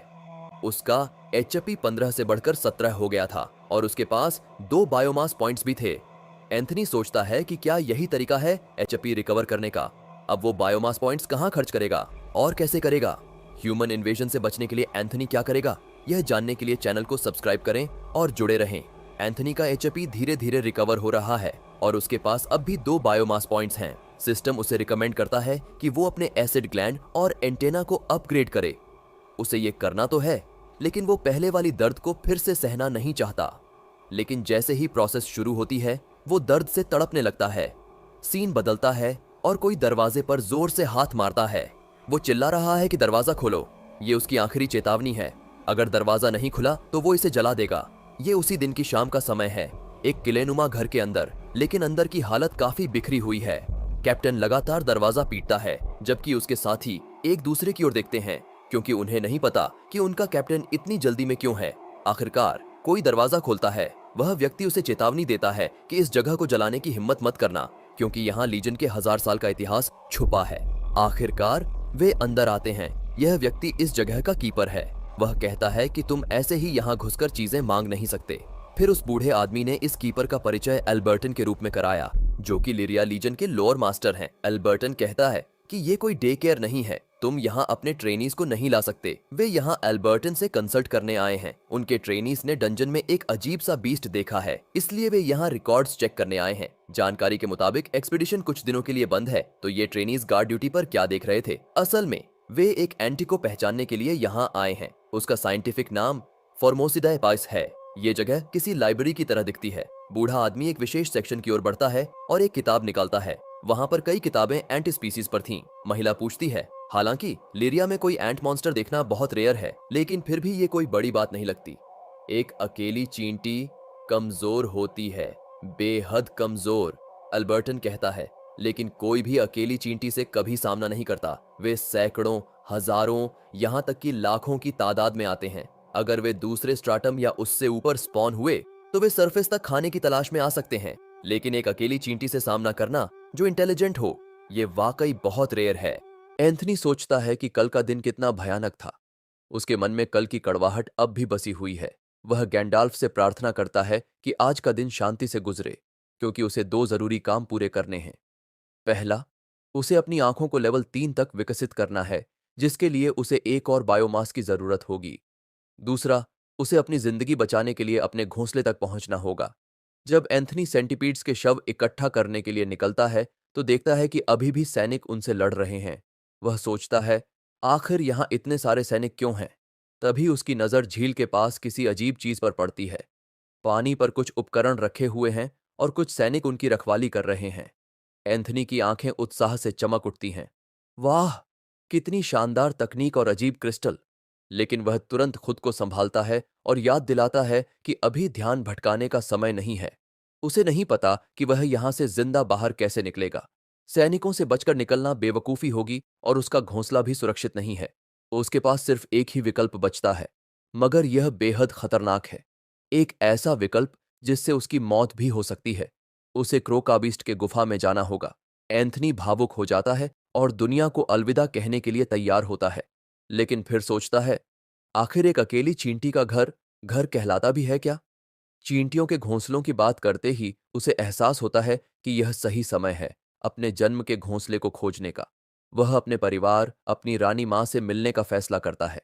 भले ही जन्म से पहले ही उसे घोंसले से दूर कर दिया गया था, लेकिन शायद वह घोंसला उतना दूर न हो जितना उसने सोचा था। एंथनी अपने लक्ष्य की ओर बढ़ने लगता है। छत के सहारे चलते हुए उसे महसूस होता है कि गुफाओं की लकीरें पहले से ज्यादा चमकीली हैं, जिससे उसे घबराहट होती है। वह सोचता है, कहीं अचानक कोई और राक्षस तो नहीं आ जाएगा। वह सुरक्षा के लिए प्रार्थना करता है और अपनी टनल सेंस स्किल को सक्रिय करता है, ताकि इंसानों की सेनाओं से दूर सही रास्ता खोज सके। चलते चलते उसकी एंटेना को कुछ अजीब महसूस होता है। करीब 100 मीटर दूर हवा में बदलाव है। बढ़ते दबाव के कारण उसे चलने में दिक्कत होती है। वह अपनी गोल सिर को ढाल की तरह इस्तेमाल करता है और आगे बढ़ता है जब तक कि एक दीवार से न टकरा जाए। दीवार पर उसे 2 रास्ते दिखते हैं। अपनी एंटेना से रास्तों की जांच करता है, लेकिन उसे ज्यादा जानकारी नहीं मिलती। इसलिए वह अपनी बायोमास को खर्च करके अपनी एंटेना को विकसित करता है। दर्द सहते हुए वह एक रास्ता चुनता है। दोनों रास्ते खतरनाक हैं, लेकिन एक कम घातक लगता है। सावधानी से वह आगे बढ़ता है, सैनिकों की तरह रेंगते हुए। अचानक उसकी एंटेना को एक जानी पहचानी गंध मिलती है, फेरोमोन। उत्साहित होकर वह सोचता है, मेरे अपने मुझे बुला रहे हैं। लेकिन उसे पता है कि यह गंध खतरे की ओर भी इशारा कर सकती है। वह सुरंग के अंदर आगे बढ़ता रहता है। जैसे जैसे वह आगे बढ़ता है, रास्ता टेढ़ा मेढ़ा और जटिल होता जाता है। हवा में कंपन बढ़ने लगते हैं। वह सोचता है, यहां पहले कुछ जरूर हुआ होगा। सुरंगें 4 दिशाओं में बढ़ जाती हैं, फिर उसकी टनल सेंस स्किल लेवल 2 तक पहुंच जाती है। अब उसे रास्ते याद रखने में आसानी होगी। वह सोचता है कि क्या कोई तरीका अपनाया जाए जिससे सुरंगों को चिह्नित किया जा सके। वह एक सरल संकेत बनाने के बारे में सोचता है ताकि रास्ते को पहचान सके। उसकी स्किल के सहारे वह तीसरी सुरंग में प्रवेश करता है, लेकिन अंदर जाते ही डर जाता है। वहां एक भेड़िया सा जीव है जिसकी पूंछ मगरमच्छ जैसी है। वह तुरंत बाहर निकलकर उस सुरंग के द्वार पर एक क्रॉस का निशान बना देता है। फिर वह अगले रास्ते की ओर बढ़ता है जो उसे सुरक्षित और आरामदायक लगता है। लेकिन तभी उसका छठा इंद्रिय सतर्क हो जाता है। बहुत ज्यादा सुरक्षा भी खतरे की निशानी हो सकती है। वह ध्यान से चारों ओर देखता है और उसे धागों जैसी संरचना दिखती है। अपनी नई विकसित आंखों से वह महसूस करता है कि यह मकड़ी का घोंसला है। एंथनी गुस्से में बड़बड़ाता है, बेवकूफ मकड़ी, क्या तू खुद को कीटों की दुनिया का राजा समझती है? वह सोचता है, सारा मेहनत जाल करता है और आखिर में ये आलसी मकड़ी सिर्फ फायदा उठाती है। चींटियां तो ईमानदार और मेहनती होती हैं। काश मेरे पास 200 साथी होते तो हम मकड़ी पर सीधा हमला कर सकते थे। लेकिन वह अकेला है, इसलिए उसे सावधानी बरतनी होगी। वह ध्यान से जाल की संरचना को देखता है। मकड़ी अभी दिख नहीं रही, पर इसका मतलब यह नहीं कि वह पास नहीं है। वह कुछ पत्थर उठाता है और उन्हें जाल पर फेंकता है, फिर तुरंत एक चट्टान के पीछे छिप जाता है। जैसे ही पत्थर जाल से चिपकता है, मकड़ी शिकार जांचने के लिए प्रकट होती है। एंथनी को पहले से ही किसी डरावनी चीज की उम्मीद थी, लेकिन यह मकड़ी उसकी कल्पना से भी अधिक भयावह थी। ये बालों वाले पैर इतनी भारी बॉडी को कैसे संभालते हैं? एंथनी सोचता है। उसे घिन आ रही थी। मकड़ी के साइज को देखकर वह अंदाजा लगाता है कि यह फूड चेन में उससे नीचे है और लगभग उसी के जितनी बड़ी है। इसका मतलब है कि यह कोई खतरनाक मॉन्स्टर नहीं है। लेकिन एक चींटी होने के नाते उसकी आंखें उतनी तेज नहीं हैं, इसीलिए वह कुछ टेस्ट करने का फैसला करता है। एंथनी मकड़ी पर तेजाब फेंकता है जो सीधा उसके एक पैर पर गिरता है। मकड़ी दर्द से चीखती है और गुस्से में तड़पने लगती है। एंथनी अपनी स्टेल्थ स्किल का इस्तेमाल करता है और वहां से खिसक जाता है। कुछ देर छुपकर देखने के बाद उसके दिमाग में एक आइडिया आता है। ये मकड़ी अपने जाल से ज्यादा हिलती ही नहीं। यही उसकी कमजोरी थी और एंथनी को इसका पूरा फायदा उठाना था। वह स्टेल्थ स्किल बार बार इस्तेमाल करता है, जगह बदलता है और मकड़ी के पैरों पर तेजाब फेंकता है। मकड़ी कई बार एसिड से जलती है और उसका पूरा शरीर धुएं से भर जाता है। मकड़ी ने जोर से डरावनी आवाज निकाली। गुफा में उसकी हिस्साहट गूंजने लगी। एंथनी को यह देखकर मजा आने लगा। वह मुड़ा और जोर से चिढ़ाते हुए बोला, आजा बेवकूफ मकड़ी, अगर हिम्मत है तो मेरा पीछा कर। इतना कहकर वह पूरी स्पीड से गुफा से बाहर भागा, बिना पीछे देखे।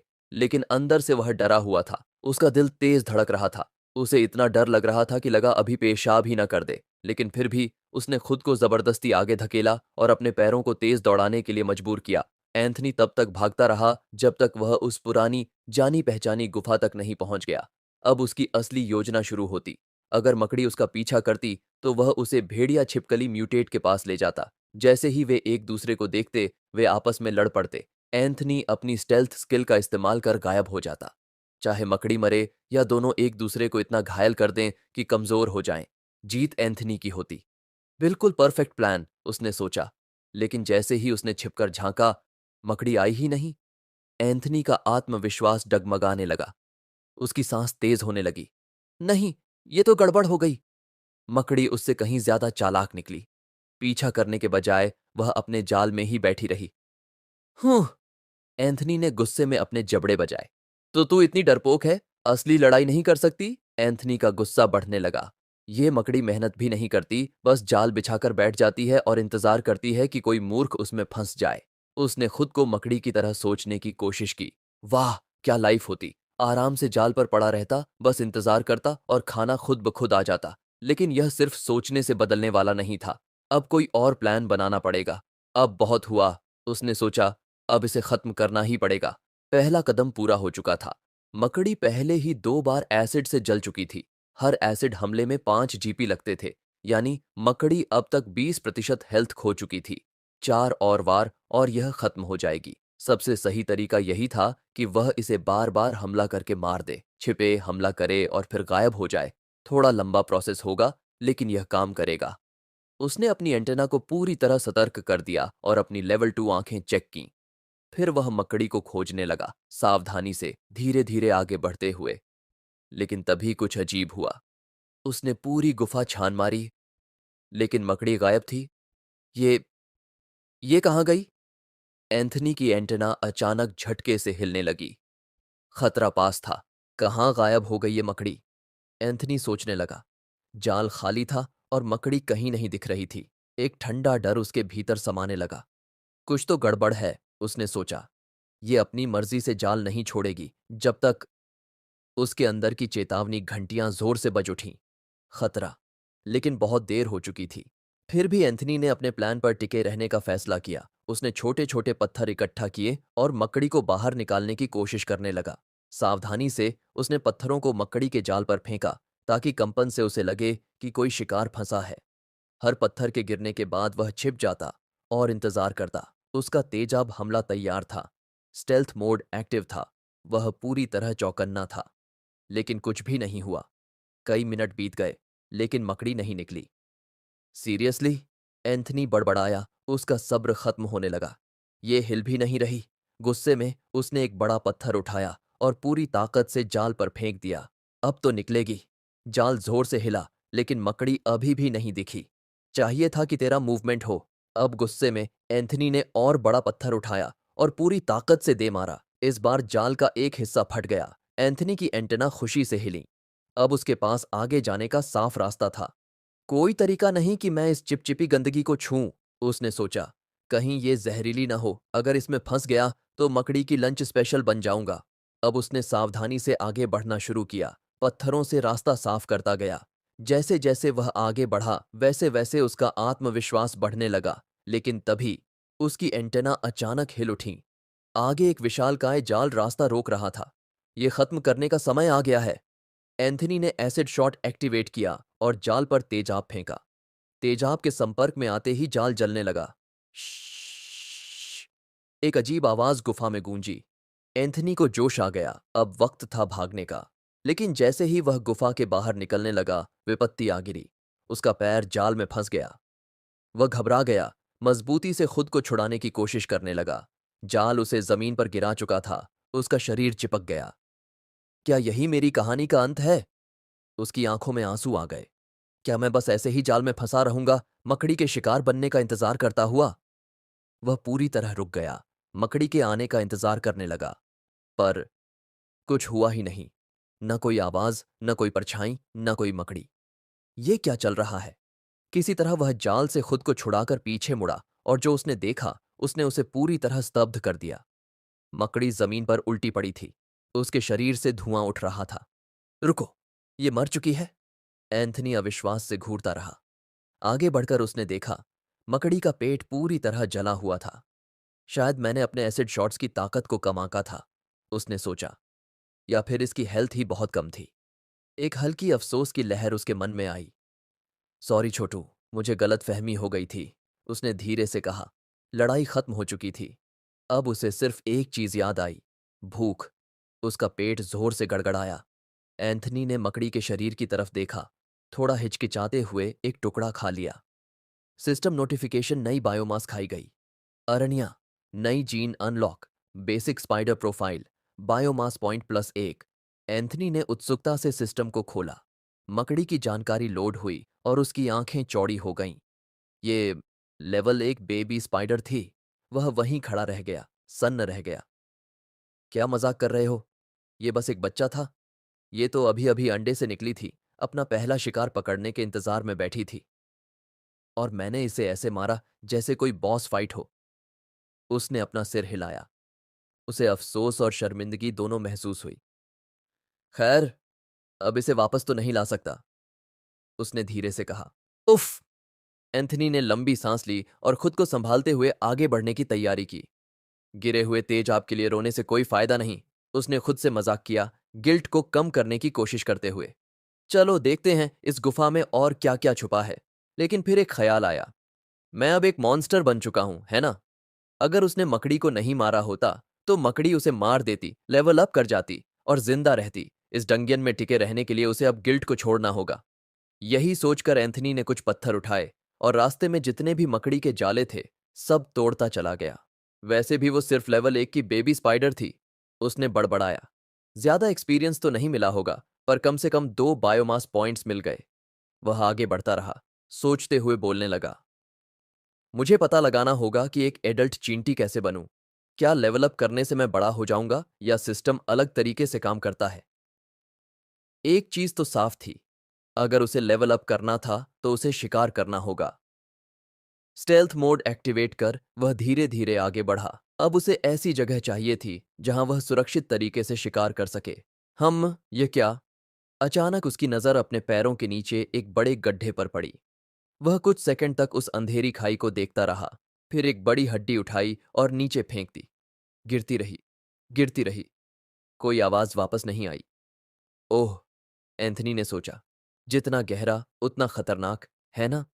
अगर ये सच था तो शायद उसे अभी इस गड्ढे से दूर ही रहना चाहिए। वह अभी इतना नीचे जाने के लिए तैयार नहीं था। लेकिन फिर उसके दिमाग में एक और ख्याल आया, अगर मैं आगे बढ़ा और उसी इंसान से फिर टकरा गया तो? यह सोचकर उसका सिर दर्द करने लगा। कुछ देर तक सोचने के बाद उसने फैसला किया, पहले पूरे एरिया को स्काउट करता हूं। अगर इंसान दिखे तो भाग जाऊंगा, अगर ज्यादा खतरा हुआ तो सीधा इस गड्ढे में कूद जाऊंगा। यही प्लान फाइनल था। चलो अब आगे बढ़ते हैं। एंथनी ने तेजी से आगे बढ़ना शुरू किया। उसे इस फ्लोर को पूरी तरह एक्सप्लोर करना था, हर कोना समझना था, ताकि वह फिर कभी रास्ता ना भूले। जैसे जैसे वह आगे बढ़ा, एक चौंकाने वाली चीज सामने आई। एंथनी ने तुरंत टनल सेंस एक्टिव किया और महसूस किया कि कुछ गड़बड़ थी। उसने बाहर निकलने के लिए गुफा से रास्ता ढूंढा, लेकिन वह वहीं आ पहुंचा जहां से उसने शुरुआत की थी। रुको जरा, मैंने अभी अभी चक्कर लगा लिया। यह एहसास किसी भारी पत्थर की तरह उसके सिर पर गिरा। मैं गोल गोल घूम रहा हूं। जो बड़ा गड्ढा उसने पहले देखा था शायद वही सही रास्ता था, पर अभी वह उसमें छलांग लगाने के लिए तैयार नहीं था। पहले इन 5 सुरंगों को अच्छे से एक्सप्लोर करता हूं, उसने सोचा। आगे बढ़ते ही उसे एक गुफा में 2 अजीब जीव दिखे। एंथनी ने तुरंत स्टेल्थ मोड एक्टिव किया और बिना कोई आवाज किए छिपने लगा। मुझे जल्दी से कोई सुरक्षित जगह ढूंढनी होगी। वह गुफा की जमीन को अपने पंजों और दांतों से खोदने लगा। कुछ देर की मेहनत के बाद उसने एक छोटा सा छेद बना लिया और उसमें घुसकर एंट्री बंद कर दी। अब वह अंदर से उन 2 मॉन्स्टर्स को आराम से देख सकता था। System notification digging skill level 4 पर अपग्रेड हुई। एंथनी की आंखें आश्चर्य से चौड़ी हो गईं। फिर उसके चेहरे पर एक हल्की मुस्कान आ गई।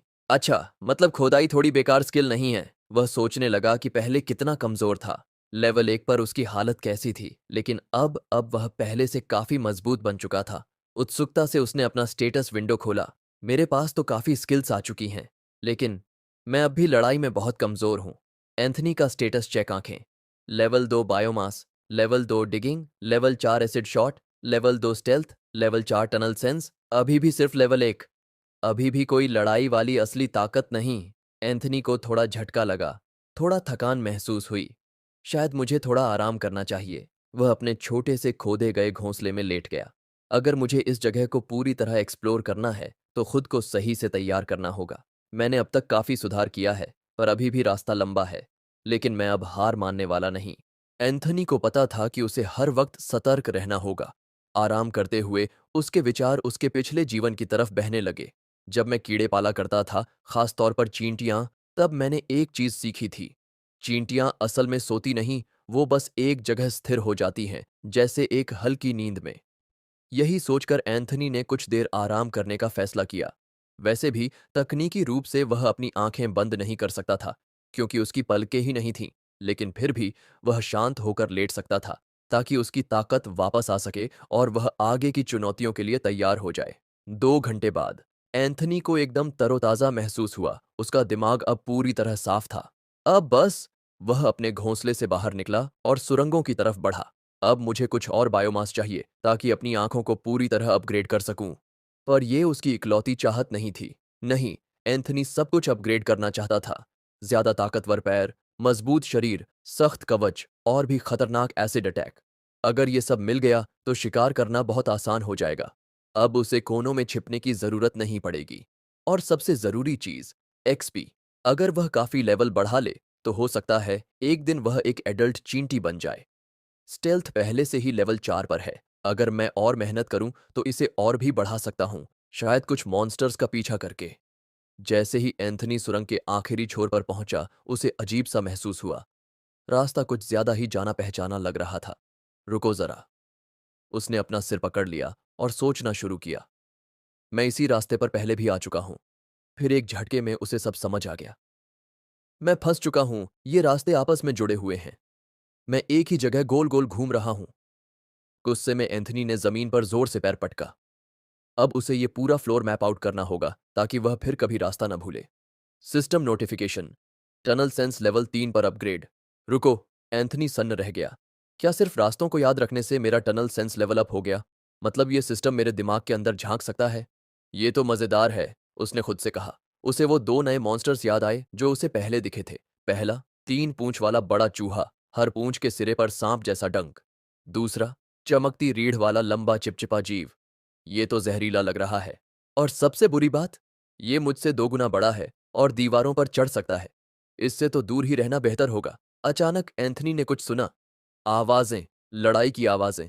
वह तुरंत सतर्क हो गया। चलो देखते हैं क्या चल रहा है। उसने अपनी टनल सेंस को पूरी तरह फोकस किया और बिजली की तेजी से आगे बढ़ा। भागते भागते उसने सोचा, ये दुनिया किसी अजीब गेम सिस्टम जैसी लगती है। लेकिन ये एक्सपीरियंस पॉइंट्स कैसे काम करते हैं? क्या मॉन्स्टर की लेवल के हिसाब से एक्सपी मिलता है, या फिर कुछ और लॉजिक है? एक और सवाल, क्या हर हमला करने वाले को थोड़ा थोड़ा एक्सपी मिलता है, या फिर सिर्फ वही जीतता है जो आखिरी वार करता है? शायद अब मैं इसका टेस्ट कर सकता हूं। एंथनी गुफा के ऊपर जाकर नीचे झांकता है। नीचे 3 विशाल सेंटीपीड्स एक क्रोकोडाइल बीस्ट से भिड़े हुए थे। हाँ, बेवकूफ सेंटीपीड्स। यही वही कीड़े थे जो पहले उसे लगभग मार चुके थे। और अब ये खुद मौत से लड़ रहे हैं। एंथनी के मन में एक हल्की संतुष्टि की चिंगारी जल उठी।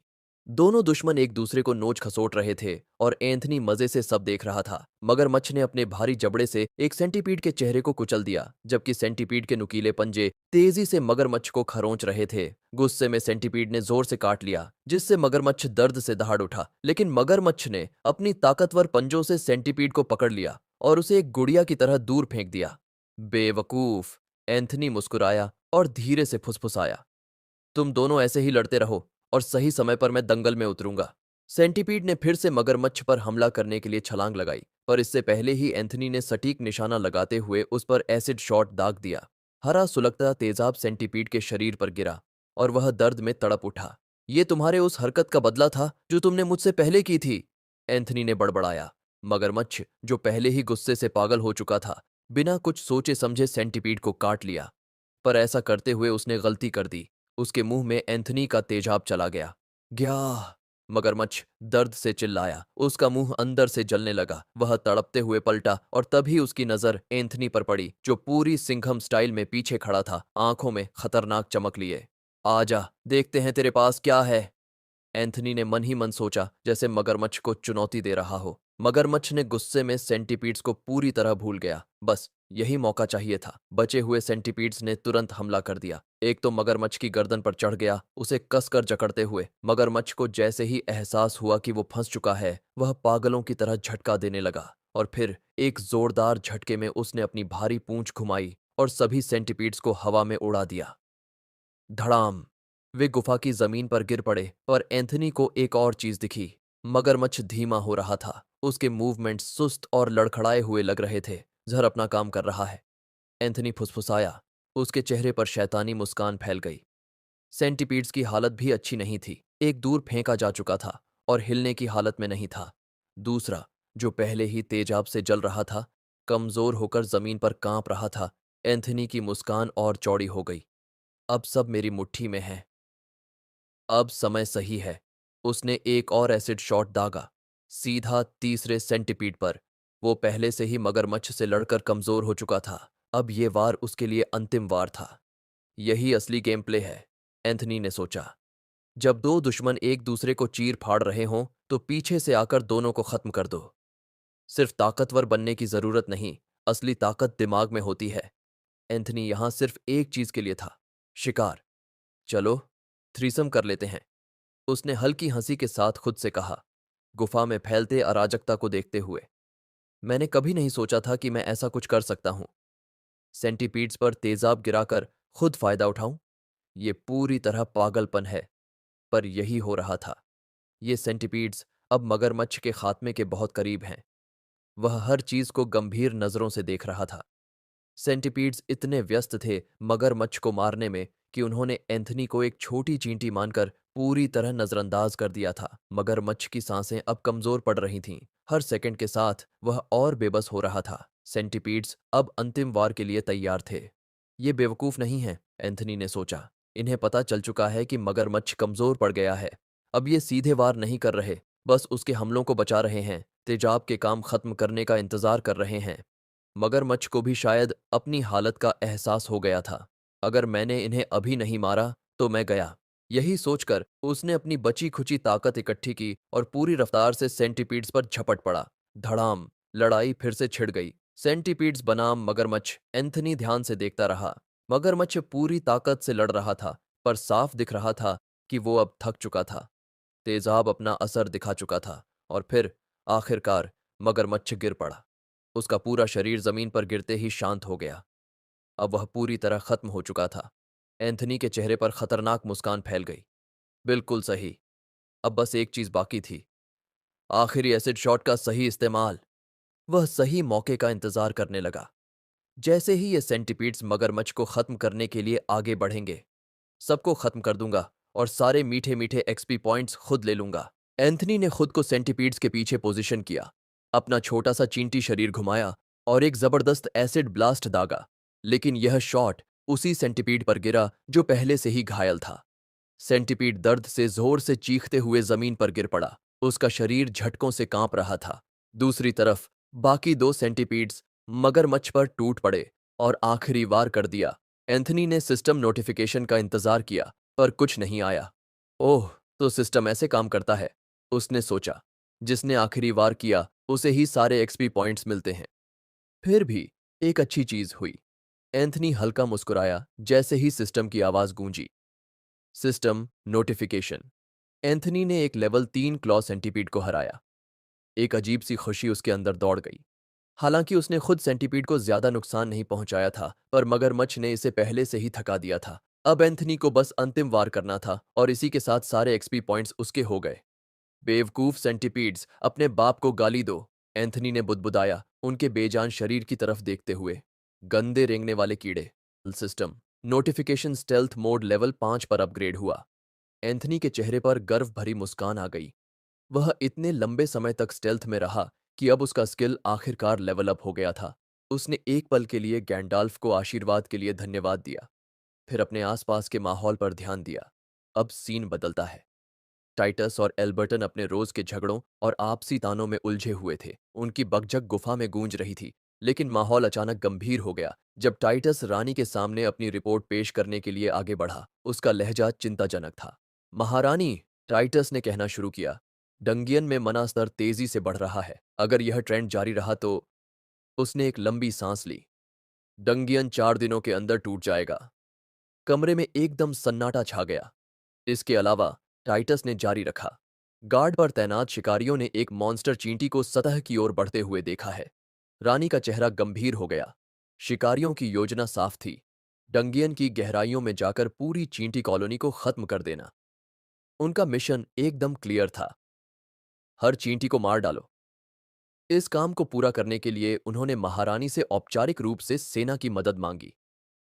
अगर हमें इस ऑपरेशन को आगे बढ़ाना है महारानी, तो अतिरिक्त सैनिकों की आवश्यकता होगी, टाइटस ने कहा। हमें शहर की सुरक्षा भी पुख्ता करनी होगी, क्योंकि अगर डंगियन टूट गया तो बाहर की पूरी बस्ती तबाह हो जाएगी। उसके शब्दों का वजन पूरे हॉल में महसूस किया गया। माहौल तनाव से भर गया। रानी अपनी कुर्सी से उठी।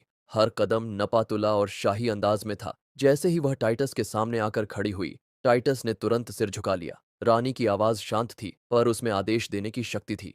क्या तुम पूरी चींटी कॉलोनी को नष्ट करने में सक्षम हो? ये नई बुद्धिमान चींटी, क्या वास्तव में इसे मिटाया जा सकता है? टाइटस ने बिना झिझके पूरे आत्मविश्वास से जवाब दिया। हम डीप लीजन अब्बास हैं। 3000 वर्षों से पूरे अब्बास भूमि में हमारी शक्ति अडिग रही है। अंडरग्राउंड में हमारी ताकत का कोई मुकाबला नहीं कर सकता। जैसे ही टाइटस ने अपनी बात खत्म की, एक और रहस्यमयी शख्स सामने आया। एक महिला जिसके चेहरे पर अजीब सी शक्तिशाली आभा थी। पर इससे पहले कि उसकी पहचान सामने आती, दृश्य बदल जाता है। अब वापस एंथनी पर। वह सेंटीपीड के कटे फटे शव के सामने खड़ा था। उसका चेहरा घृणा से भरा हुआ था। मगरमच्छ और सेंटीपीड्स ने एक दूसरे को इतनी बेरहमी से काटा फाड़ा था कि वहां बस मांस और खून का गंदा ढेर पड़ा हुआ था। ये लाशें कितनी गंदी दिख रही हैं, एंथनी ने नाक सिकोड़ते हुए कहा। बदबू भी भयानक है, पर वह जानता था कि उसे क्या करना है। बायोमास, बायोमास ही असली चीज है। भले ही ये घिनौना हो, पर मुझे खुद को और मजबूत करना है। उसने गहरी सांस ली, अपने दिमाग को तैयार किया और एक कदम आगे बढ़ाया। वह नीचे झुका। उसकी छोटी छींटी के दांत सेंटीपीड के बचे हुए टुकड़ों में धंस गए। स्वाद तुरंत ही उसके मुंह में फैल गया और यह उसकी कल्पना से भी बदतर था। उसने घिन से मुंह बनाया, लेकिन खुद को चबाने के लिए मजबूर किया। शायद इतना बुरा न हो, उसने खुद को समझाने की कोशिश में बुदबुदाया। लेकिन यह बुरा था, बहुत बुरा। उसका स्वाद, उसकी बनावट, सब कुछ उसे रोक देने के लिए कह रहा था। एक पल के लिए एंटनी झिझका। शायद यह सब बेकार था, लेकिन तभी उसकी इंसानी प्रवृत्ति जाग उठी, जैसे अंदर से उसे डांट रही हो। क्या प्लान है एंटनी? क्या भूख से मरना चाहते हो या इस घिनौने सेंटीपीड को खाकर जिंदा रहोगे? एंटनी ने गहरी सांस ली। उसका निर्णय उसके सीने में किसी भारी पत्थर की तरह बैठ गया। ठीक है, उसने बुदबुदाया। दृढ़ संकल्प के साथ उसने खुद को इसे खत्म करने के लिए मजबूर किया। हर एक दर्दनाक निवाले के साथ उसने आखिरी टुकड़ा तक निगल लिया। जब सब खत्म हुआ, वह जमीन पर गिर पड़ा, पूरी तरह थक चुका था। अचानक सिस्टम ने घंटी बजाई। उसकी थकान में उसे जगा दिया। System notification. एंटनी को बायोमास प्राप्त हुआ। एक छोटी थकी हुई मुस्कान उसके चेहरे पर आ गई। कम से कम ये बेकार नहीं गया, उसने सोचा। थकान से शरीर भारी था, लेकिन उसके अंदर संतोष की एक हल्की लहर दौड़ गई। लगता है हर जीव से एक बायोमास पॉइंट मिलता है, एंटनी ने सोचा। लेकिन एक सवाल उसके दिमाग को कचोट रहा था। जो हिस्से खाने के लिए बहुत सख्त होते हैं, उनका क्या होता है? उसने बचे हुए अवशेषों को गौर से देखा। वे धीरे धीरे हल्की चमक में बदलने लगे। एंटनी चौंक गया। उसने देखा कि जीव के टुकड़े घुलने लगे और सीधे मिट्टी में समा गए। ये क्या? उसका छोटा चींटी जैसा शरीर तनाव में आ गया। क्या यह डंजन मॉन्स्टर के अवशेषों को सोख रहा है, हर जगह से? उसके दिमाग में सवालों की बाढ़ आ गई, लेकिन उसने उन्हें फिलहाल के लिए टाल दिया। अभी उसका सबसे जरूरी काम था नए मिले बायोमास पॉइंट्स से अपनी स्किल्स को अपग्रेड करना। उसने जल्दी से अपनी उपलब्ध संसाधनों की गणना की। 3 बायोमास पॉइंट्स और एक स्किल पॉइंट। उसका दिमाग कह रहा था कि उसे अपनी दृष्टि सुधारनी चाहिए। हाँ, इसमें पूरा बायोमास खर्च हो जाएगा, लेकिन उसकी खराब नजर ने उसे पहले ही कई बार परेशानी में डाला था। जिंदा रहने के लिए यह जरूरी है, एंटनी ने सोचा। उसने अपग्रेड की पुष्टि की, खुद को तैयार किया, और फिर दर्द शुरू हुआ। इस बार पहले से भी भयंकर था। एंटनी जमीन पर लौटने लगा। उसकी आंखें ऐसे जल रही थीं जैसे गुस्से में भड़भड़ाती मधुमक्खियों का झुंड उस पर हमला कर रहा हो। खुजली असहनीय थी, मानो किसी ने उसकी आंखों में आग लगा दी हो। आखिरकार दर्द धीरे धीरे कम हुआ और एंटनी ने राहत की सांस ली। अब उसकी दृष्टि तेज हो गई थी। जो चीजें पहले धुंधली लगती थीं, वे अब स्पष्ट दिख रही थीं। ये अपग्रेड वाकई में जरूरी था, उसने खुद से कहा। अब बारी थी स्किल पॉइंट की।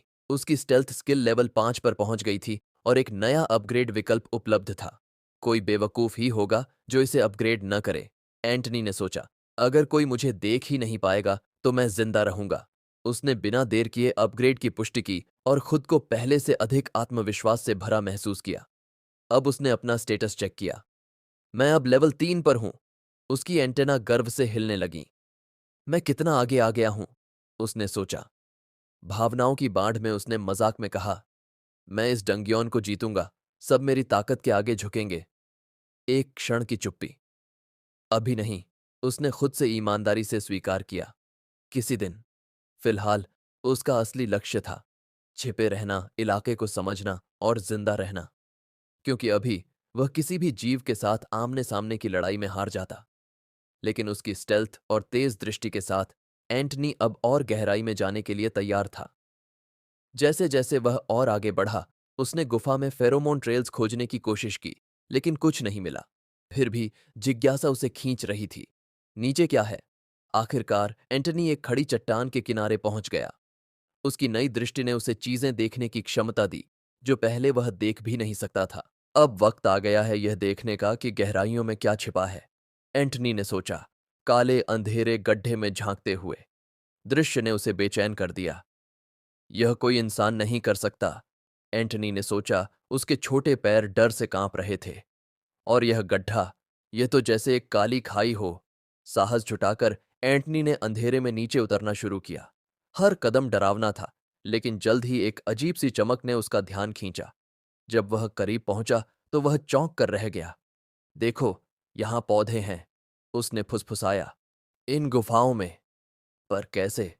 यह कोई तर्क नहीं बनता था। यहां तो धूप भी नहीं थी, फिर भी चमकीले फूल और पौधे जीवंत दिख रहे थे। उनके रंग मंद रोशनी में हल्की चमक बिखेर रहे थे। शायद गुफा की इन दीवारों की नसें कोई पोषण प्रदान कर रही हैं, एंटनी ने अंदाजा लगाया। वह उन फूलों को हैरानी से देखने लगा। उनकी सुंदरता उसे कुछ पलों के लिए मोहित कर गई। तभी उसने फेरोमोन की एक हल्की झलक महसूस की। उसकी एंटेना उत्साह से फड़क उठी। यह मेरी जाति के हैं, मेरा कुनबा, मेरी कॉलोनी। उसका दिल तेजी से धड़कने लगा। उसने अनुमान लगाया, मेरी कॉलोनी का कोई स्काउट जरूर यहां से गुजरा होगा, शायद उन चोरों का पीछा करते हुए जो हमारे घोंसले पर हमला करके भागे थे। कितना साहसी और निडर था वह। वैसा ही बनूंगा मैं भी, जब अपने घर लौटूंगा। आखिरकार एंटनी एक दो रास्तों वाले मोड़ पर आ पहुंचा। चिंता ने उसे घेर लिया। यहां और मकड़ियां हो सकती हैं, या शायद कुछ और भी खतरनाक। संभल कर सोचने के बाद उसने एक रास्ता चुना और आगे बढ़ा। जो उसने आगे देखा, उसने उसे हक्का बक्का कर दिया। उसके सामने फैला था एक असंभव दृश्य। विशाल मशरूम और फूल गुफा के हर कोने में फैले थे, अंधेरे में मंद मंद चमकते हुए। ये क्या हो रहा है? उसने बुदबुदाया, स्तब्ध होकर। गांधलफ की कसम, ये असली है या सपना? यह अंडरग्राउंड दुनिया उसकी कल्पना से भी परे थी। छत कम से कम 60 मीटर ऊंची थी और गुफा इतनी विशाल थी कि दूसरी ओर का सिरा दिख ही नहीं रहा था। इतना बड़ा भूमिगत स्थान, यह संभव कैसे है? एंटनी ने अविश्वास में सोचा। फिर एक सिहरन भरी सच्चाई उसके सामने आई। इस जगह में राक्षसों की भरमार होगी। उसका छोटा चींटी का दिल घबरा उठा। कहीं इसी गुफा में तो मेरी कॉलोनी नहीं बसी? या शायद वे कहीं और दूर चले गए। हो सकता है वह स्काउट बस यहां से गुजरा हो, सतह तक लौटने के लिए। जो भी हो, मुझे इस जगह की जांच करनी ही होगी। एक अजीब सा दुख उसके दिल में उमड़ा। यह नजारा अद्भुत था, लेकिन वह इसे पूरी तरह से सराह नहीं पा रहा था, क्योंकि वह इस जगह के बारे में कुछ भी नहीं जानता था। यहाँ के जीव कितने बड़े हो सकते हैं, और वे कितना बायोमास इकट्ठा कर सकते हैं? यह सवाल उसे अंदर तक कचोटने लगे, लेकिन वह डगमगाया नहीं। मजबूत बनो एंटनी, उसने खुद को समझाया। तुम यह कर सकते हो। चढ़ाई शुरू करते हुए उसने बुदबुदाया, मैं इस जगह पर राज करूंगा और अपनी कॉलोनी से फिर मिलूंगा। लेकिन अभी नहीं। फिलहाल पीछे हटना और ताकत बढ़ाना ही समझदारी थी। यह अज्ञात क्षेत्र बहुत खतरनाक था। मुझे पहले ट्रेनिंग करनी होगी, लेवल बढ़ाने होंगे, म्यूटेशन हासिल करने होंगे। तब जाकर मैं इस जगह को सही से एक्सप्लोर कर सकूंगा। लेकिन समय तेजी से भाग रहा था। अगर मेरा अंदाजा सही है, तो मुख्य सुरंग इसी विशाल गुफा से जुड़ी है। और अगर सैनिक वहां आ गए, तो मुझे आसान एक्सपी और बायोमास का रास्ता हमेशा के लिए बंद हो जाएगा।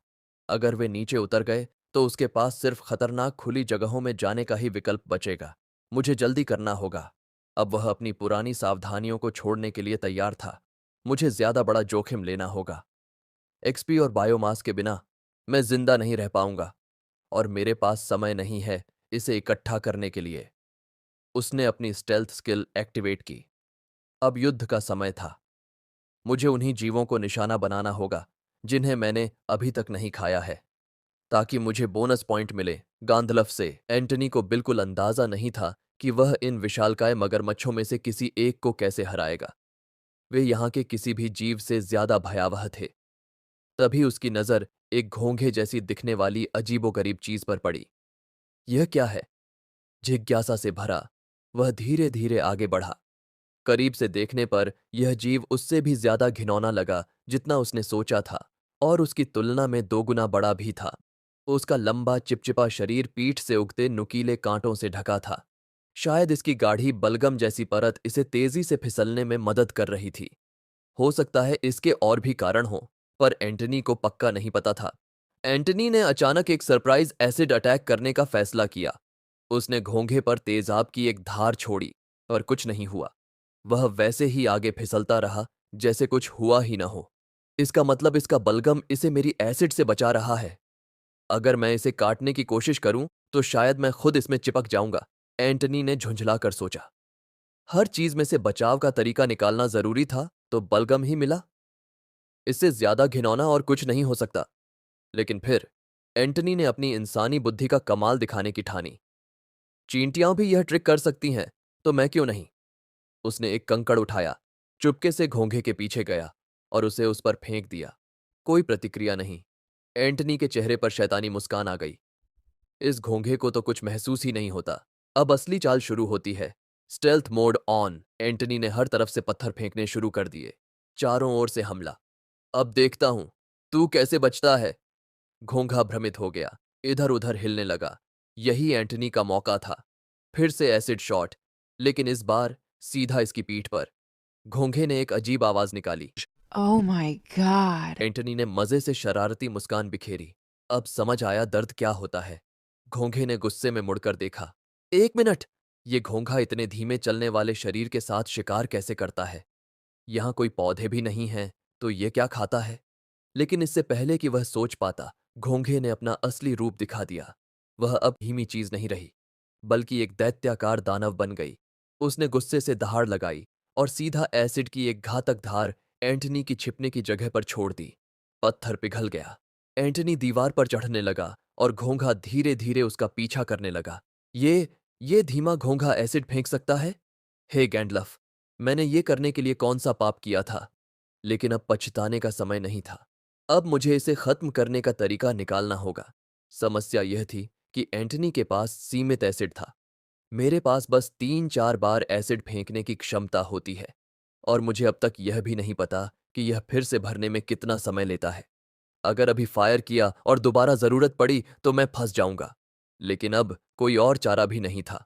एक आखिरी बार इसे घातक बनाना होगा। जैसे ही वह छत तक पहुंचा, उसने देखा कि घोंघा भी दीवार पर चढ़ने लगा। समझ गया, ये अपने शिकार को जलाकर और पंगु बनाकर खाता है।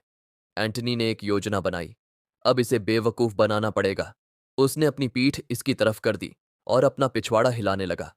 आजा, पकड़ के दिखा।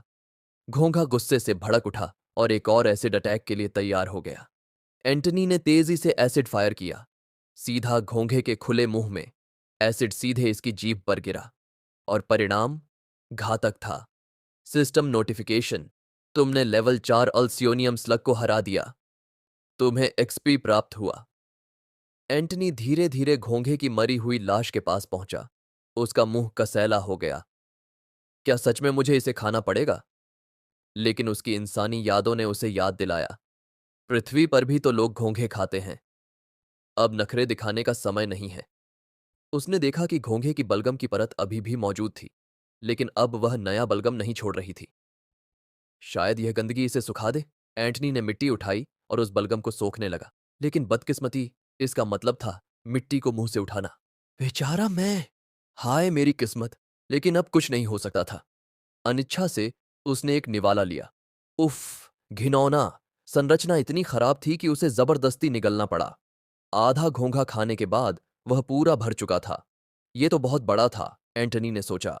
पर मेहनत बेकार नहीं गई। बायोमास पॉइंट प्राप्त हुआ। चूंकि वह बाकी घोंघा नहीं खा सकता था, उसने उसे बाद के लिए दबाने का फैसला किया। Upgrade time. अपने नए अर्जित बायोमास का उपयोग करते हुए एंटनी ने अपनी एसिड ग्रंथि को लेवल 2 तक अपग्रेड कर लिया। अब यह उसका सबसे ताकतवर हथियार बन गया था। बाद में एंटनी ने स्काउटिंग की और एक थॉर्न लिजर्ड को देखा। यही अगला शिकार होगा। पहले की तरह जाल बिछाने की बजाय इस बार वह सीधे आमने सामने भिड़ना चाहता था। अब उसे अपनी ताकत को परखना था। उसकी बेहतर दृष्टि के कारण वह छिपकली के स्टेल्थ को भेद सकता था। पर एक समस्या थी। मेरे पास सिर्फ 1 या 2 एसिड शॉट्स बाकी हैं। हर निशाना सटीक होना चाहिए। संयोग से छिपकली सो गई। अब या कभी नहीं। एंटनी ने सीधा इसके सिर पर एसिड दाग दिया। छिपकली चिल्लाई और तड़पने लगी, खुद को बचाने के लिए संघर्ष करते हुए। पर एंटनी जानता था, मुझे इसके जहरीले कांटों और तेज दांतों से बचना होगा। वह आगे बढ़ा और अपने जबड़े से छिपकली को काट लिया। लेकिन समस्या यह थी, मेरे जबड़े ज्यादा खतरनाक नहीं हैं। वह एक वर्कर एंट था, जिसके जबड़े खोदने और पकड़ने के लिए बने थे, काटने के लिए नहीं। उसके जबड़े के अंदर के दांत चपटे थे, जिससे शिकार को फाड़ना नामुमकिन था। काश मेरे पास बैल चींटियों जैसे नुकीले जबड़े होते, या फिर ट्रैप जोवेंट्स की तरह स्प्रिंग लोडेड जबड़े जो एक ही वार में शिकार खत्म कर देते। लेकिन उसके पास ये क्षमताएं नहीं थीं। तो अब एक ही तरीका बचा था। अगर एक काटने से काम नहीं चलता तो 1000 काट लूंगा। वह छिपकली के सिर से चिपक गया और काटता ही गया। हर काटने से उसका दबाव बढ़ता गया। आखिरकार छिपकली का संघर्ष खत्म हो गया। System notification, bite skill level 4 पर पहुंच गई। तुमने लेवल 3 थॉर्न लिजर्ड को हरा दिया। तुम्हें एक्सपी प्राप्त हुआ। एंटनी ने गर्व से अपने शिकार को देखा। बस इतना ही इस वीडियो के लिए। जाने से पहले सब्सक्राइब करना ना भूलें। अगर तुमने यहां तक देखा है तो रेड हार्ट इमोजी कमेंट करो, पर चीटिंग मत करना।